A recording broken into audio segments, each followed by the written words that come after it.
GT7's August update, the 1.20 update, of course dropped yesterday, but I didn't cover it on the channel, as I mentioned the fact that I wouldn't be if at least one or two of the cars were not available for purchase in the Legends dealer. That, of course, to the surprise of no one, was the case. Both the McLaren and the Pontiac came out today, the day after. So for those who haven't logged back into the game, maybe yet, or maybe in months or weeks, what are the prices, what are the cars like, what's the rundown of the update in the broader strokes, and then of course add your thoughts, maybe things you might think I've missed, or things you might disagree with or agree with down in the comments. But the broad strokes are, we have the McLaren MP4 from 1988, we have the Pontiac GTO Judge from, of course, 69, and the Porsche Cayman GT4. The Porsche will easily be overshadowed in most people's eyes, I believe, from this review. The Porsche is a little bit cheaper than what I thought it would be. It's 130,000. I believe I said about 150 to 200, so not too far off. The Pontiac, if I recall correctly, was a little bit more than I thought it would be. I said 50 to 150. Turns out it's 201,000 from the Hagerty collection, and of course, being Hagerty, that could change when it comes back around. But the eye-watering price of the three is, of course, the McLaren. I was way off on this one, but understandably so, given it's one of the most iconic Formula cars ever. I thought it was going to cost $3 million, about the kind of price of a Red Bull, that kind of thing. And if I recall correctly, I think Senna's Lotus in GT6, I believe, had a price tag of $3 million. At least that's in the back of my mind. I think that may have influenced my idea, but it isn't. It's more than double, almost 3 times that, in fact, 8 million credits. You could say it's still justified in that. I wouldn't necessarily disagree with you, but let's talk about that one first, because if there's one of the 3 that you haven't purchased, chances are it's probably that one for monetary reasons. Maybe you just haven't had the chance to grind, etc. So what's it actually like? Well, actually, unsurprisingly, it is very similar to Senna's Lotus. I would say it's perhaps a little bit better overall, and a comparison of the lap times. Unfortunately, of course, we don't have the actual Lotus, we have the F1500, which is a representation of it. I would be very curious to put them head to head and find out how they do compare. To me, this vehicle definitely feels faster, that's for sure. It has that same kind of classic turbo lag. Of course, 1.5 litre, turbo aspirated, but it handles itself pretty nicely. I wouldn't say it's mind-blowing, but of course, being a Formula car, it's never going to be slow. The brakes are a little bit weaker than I would have liked. The handling is definitely on the understeer side, and it has a form of turbo lag where once it does spool up and really kick in, that exact moment is where you get all of your oversteer. So when that turbo really spools up and you give it the beans out of the corner, that is when the tail is going to kick loose. So throttle control is immensely important on this car. Beyond that, it's pretty nice to work with. As I alluded to just now, though, would not call it a mind-blowing car. Now, of course, for those who are new to the channel and unfamiliar with how I do things, I will be reviewing each of these 3 cars in a standalone video just about that car. So we'll get further into the details there. For now though, let's jump to the Pontiac. The GTO is a car which of course has been technically featured before, the Tempest, which has a very similar shape to my own car, the Lincoln Continental from 68. I love that shape, the longer boot, shorter bonnet, just classy 60s style. This one though is much more of that pure muscle car kind of shape. Longer bonnet, the larger rear spoiler, very similar shape to another one of my personal favourites, which is featured in Forza, the Buick GSX, a gorgeous car, or a Chevy Chevelle, I guess you could say, a similar shape on those as well. This one has a decent amount of power, 360, just over. The weight isn't too bad at just over 1,600 kilos. Even the price isn't too bad at 200 grand. I mean, you can earn that in the blink of an eye in GT7. In terms of handling, how does it compare? Obviously, the brakes are a little on the soft side, but pretty good for its age. The handling is definitely on the heavier side initially when you throw it into a corner, but as you'd expect, the tail kind of comes out as you progress through a curve, especially of course when you really give it some throttle. The torque really breaks those wheels loose. Top end speed is only up around the 120 mile an hour region with the stock gearbox, but of course with a muscle car, that's no surprise at all. Acceleration is pretty good, it's only around the 450 point level, and I would actually say this is a potentially pretty good little weapon to have if you tune it in the right way. I haven't fully upgraded mine yet, but I'm very curious to see what it's like at maybe the sub 500 point level. It could be pretty good. I mean, all you really need to do, and this really is an old school way of thinking that I'm bringing up now, I used to say this back in the potato cam days even, muscle cars are 9/10 of the way of being exactly what they need to be.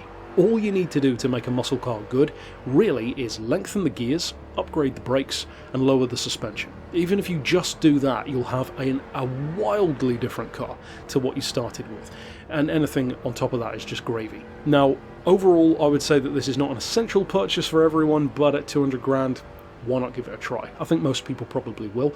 In terms of the Porsche, well, it's kind of an open and shut case. Of course, the Group 4 racing version, which we've had in a couple of games now, is already a really nice car to work with. And Porsche is one of the strongest manufacturers overall in the game if you look at just all the different categories and how good they are in all of those categories. Everything from the 356 Speedster in the low classic category all the way up to the 919 in the top tier category, and everything in between. This one is no exception. It's a great car for what it is. It's a baby 911 in spirit. It has very good handling. You can definitely step the tail out, but it's really nicely controlled, and it actually reminds me, in a technically faster sense, but still kind of feels like a baby in a weird kind of way, a baby version of why I enjoyed driving in the Beards and Cars series, the Porsche 911 Carrera so much, the 997.2 generation from I think it was around 2008 or so, which is my personal favourite 911 era. That had a similar kind of handling signature to what this does in the game. It's just, put simply, a pleasure to work with. It's not that you can't step out or lose control, but it gives you plenty of warning and you can really easily correct it. It's just a lovely little car to work with. A lot of people, I think, will just roll their eyes at this one and not care at all. I think that's those people's problem, because it's a proper weapon, and in the right hands with the right tuning, you could accomplish a lot with this car just like you can with the racing version. In terms of the new circuits, of course, it's Catalunya, 3 variations. They got rid of the chicane on one of them is the shorter track, the national, and most interestingly, the rallycross circuit. The rallycross, you begin outside of the loop and then enter the loop from kind of a slip lane, of course, traditional rallycross style, but not something you see too often in Gran Turismo, and then the circuit itself is super short. Even in a car that's not the fastest thing around, still only takes about a minute a lap, and you can definitely go quicker than that. It's a lot of fun, but it's super claustrophobic. If you have 16 cars here, there is going to be a pile-up, whether it's AI or real people, especially with real people. It's a lot of fun though. You set up a car nicely, like this rally build I did for the Audi TT. You can have a lot of fun here.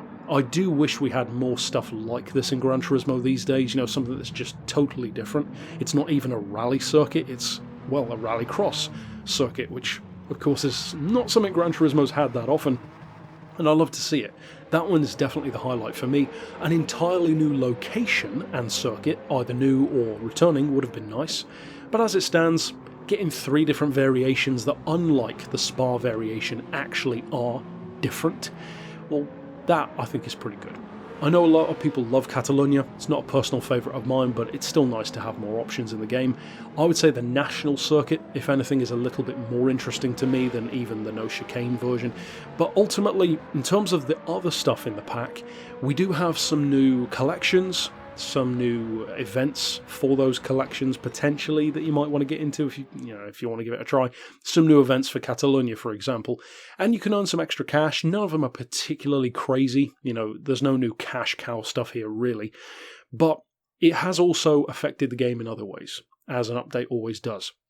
You would think that they would have a little bit more emphasis on quality control, but being Polyphony, I guess they didn't, because they've altered the PP level on a ton of different cars. The Veyron, for example, that I love using at Le Mans for cash cow grinding, has jumped up about 3 or 4 points, so I had to readjust that one. It's also very different in terms of how it performs. A lot of cars have had that happen to them. More crucially, though, the tyre model and the suspension model have been altered. The suspension, I would say, is a little bit less noticeable than the tyres, because on, for example, that Le Mans endurance race, even racing hards wear out extremely quickly now. Like, I'm talking 2 laps max, kind of like fuel in the case of the Veyron. Usually, you could go the whole race without changing those tyres if you wanted to. Not so anymore.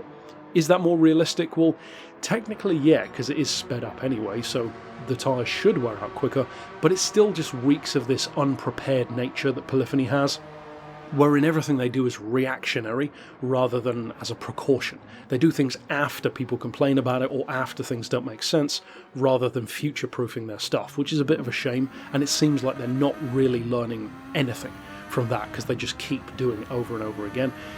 Overall, without getting individually more into the cars, and of course you will see me using the circuits in some of the future videos, that's pretty much it for my thoughts overall. So, as I said, drop yours down below. Are you disappointed with the update? I could certainly understand some people being. Do you love the update? Do I want more cars? Yes, I do. Do I want more circuits and more interesting circuits? Absolutely. Would I rather have had, I don't know, Sebring rather than Catalunya variations? Of course I would. There's tons of circuits I'd have rather had, but this is what we got, so complaining about it doesn't change the past. It could affect the future, but for now this is what we do have, so this is what we've got to talk about and to work with. So that's it for my thoughts on 1.20. Give me yours down below, and of course stick around on the channel where I will be getting more into the cars, maybe doing some tuning, and maybe even that rival showdown between the McLaren and the F1500, just to see how they compare. Overall though, that's it for my thoughts. I'll see you next time, and for now, as always, thanks for watching.